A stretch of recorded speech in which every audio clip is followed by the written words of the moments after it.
This is Marvin Cheek. I'm pastor at Mount Zion United Methodist Church in Crawfordsville, Indiana. And this is my fourth try at this. So I decided to drop back 5 yards and take the easy way and use my smartphone. What I want to talk to you about is all the irritations that we've been facing regarding coronavirus, not to mention my irritations of the last few moments. What irritates you the most these days? Is it the cancellation of sporting events because of the coronavirus? Is it the cancellation of school because of coronavirus?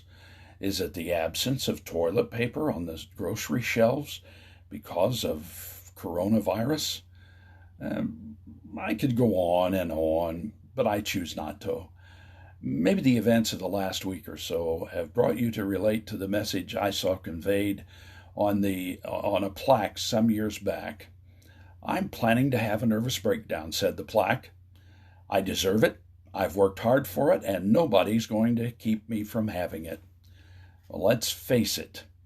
If it weren't for life's irritations, we'd all be patient and unruffled, right? Really, the reality is, though, we'll never be rid of irritations as long as we tread this planet Earth. Never. But let's consider an alternative to blowing our stack.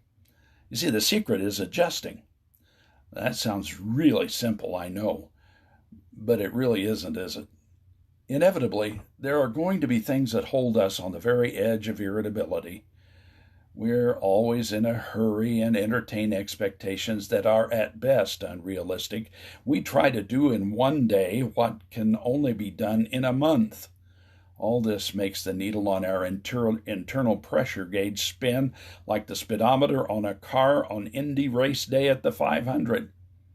And a little heat from an irritation or two, and boom, off goes the lid and out comes the steam.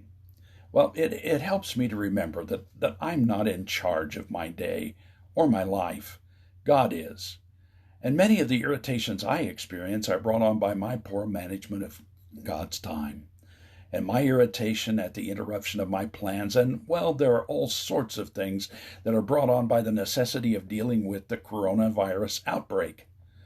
I'm reminded that God's favorite way of building character and maturity is through our adjustment to irritation. Are there inconveniences caused by the restrictions necessitated in our current situation? Of course there are. Let's pause for just a moment and consider a simple sea creature.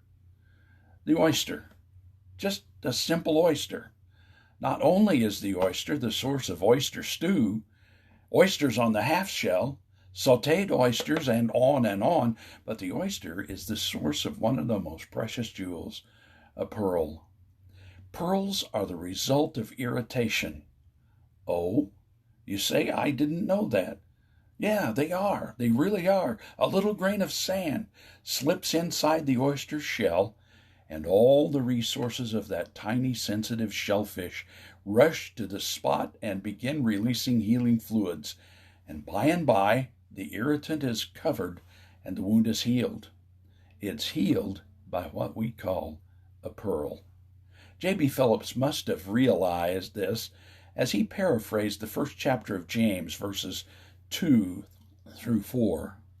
When all kinds of trials crowd into your lives, my brothers and sisters, don't present them as intruders, but welcome them as friends. Realize that they have come to test your endurance. But let the process go on until the endurance is fully developed, and you will find that you have become men and women of mature character. Think about that. Sure, we're faced with inconvenience, and that inconvenience may grow over the weeks ahead. But trusting Jesus, spending time in His Word, and talking to Him in prayer, what will we experience? We'll experience His peace, God's peace, peace that passes all understanding. So let's continue to call 3 folk a day on the Mount Zion family. If you're not a part of the Mount Zion Church, just call 3 friends, different friends each day, and encourage one another. Pray for one another. And remember, one day we'll all be looking back on these irritations instead of experiencing them. God bless you real good.